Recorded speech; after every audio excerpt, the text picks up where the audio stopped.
আপনি কি ঘটক মোবারক? আমার চেহারা পোশাক আশাক দেখে আপনার কি মনে হতেছে? দালাল মনে হয়। এটা কি ধরনের কথা বলে? আমি ঘটক মোবারক মিয়া। তো এটাই প্রথমে জিজ্ঞেসি, রসিকতা করছি, চেনেন না তো? আমার কাছে যে পাত্রী আছে তার জন্য কি পাত্র জোগাড় করতে পারবেন আপনি? আপনি কয় হাজার পাত্র লাগবে জানতো?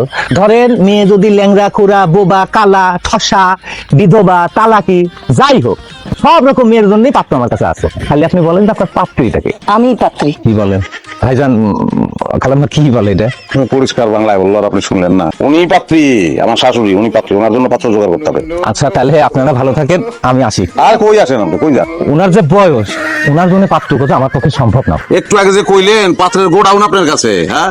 এখন পাত্রী দেখা পাত্রের গোডাউনে খারাপ হয়ে গেল। আপনি বুঝেন না কেন? এখনকার পোলাপান মনে করেন পঁচিশ দিয়ে বিয়ে করতে চায়, বয়স যদি 20+ হয় তাই বিয়ে করতে চায় না।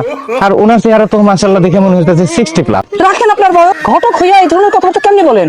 চ্যালেঞ্জ দিতে জানেন না? যে কোনো বয়সে যে কোনো মানুষ যে কোনো অবস্থায় বিয়ে শাদী করতেই তো পারে, তাই না? অবশ্যই পারে। হ্যাঁ, বিয়ে তো কোনো বয়স নাই। তুমি তো বলছো জামাই। বিয়ার বয়স না। আন্টি কিছু মনে করবেন না, আমার পাত্র দেখা খোঁজাখুঁজি সব শেষ।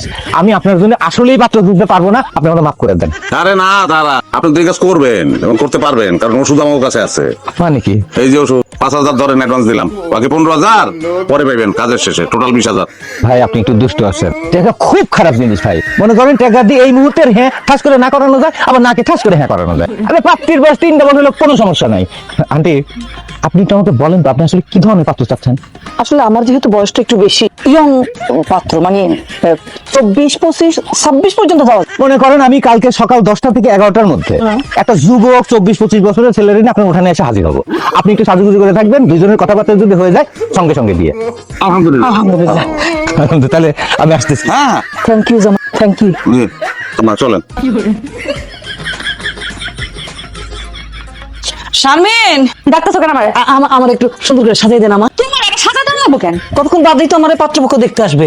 ওই তুই যদি তোর মতন করে আমার একটু সুন্দর করে সাজিয়ে দেস, তাহলে পাত্রপক্ষ আমার পছন্দ করে ফেলবো। ওয়াল্লাহ, সারা জীবন ধরে শুনে আসলাম যে যে মেয়েদেরকে মায়েরা সাজায় দেয় পাত্রপক্ষ যখন আসে, এখন নাকি আমার মা আমার সাজায় দিতে হবে পাত্রপক্ষ আসবে দেখে। জামাই বাবাজি যখন তোর দেখতে আসছিল, আমি তোর কত সুন্দর করে সাজাই দিছি না? এখন আমার বিয়ে তুই সাজাইলে সমস্যাটা কি? সমস্যা আছে, কারণ তুমি আমার মা আর তোমার বয়স হয়ে গেছে, বিয়ে বয়স না এটা তোমার। দরকার নেই তোর সাজগোজ করানোর, আমারটা আমি সাজবো। পাত্রপক্ষ চলে আসছে, তাড়াতাড়ি চলেন। বাবা আমার তো এখন সাজা শেষ হয় নাই। আচ্ছা, ঘোড়ার ঘাস খাচ্ছ, তুই সাজাই দিতে পারো নাই?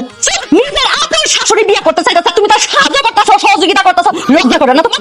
লজ্জার কি আছে? এটা পবিত্র কাজ। আমার তো গর্বে বুক ফেটে দিতেছে। বিয়া পবিত্র কাজ মানলাম, কিন্তু নিজের আপন শাশুড়ি একটা বয়স্ক মহিলাকে তুমি বিয়া দিতেছ, এইটা কখন পবিত্র কাজ হইতেই পারে? কোন বই লেখা আছে? বিবাহের কোনো বয়স নাই, যে কোনো বয়সে যে কেউ বিবাহ করতে পারে, বিবাহের কোনো বয়স নাই। বিবাহের যদি কোনো বয়স না থাকে, নিজে গিয়ে আরেকটা বিয়ে করো। মাথা কি গেছে নাকি তোর? হ্যাঁ, জামাই কি লেগে বিয়ে করবো?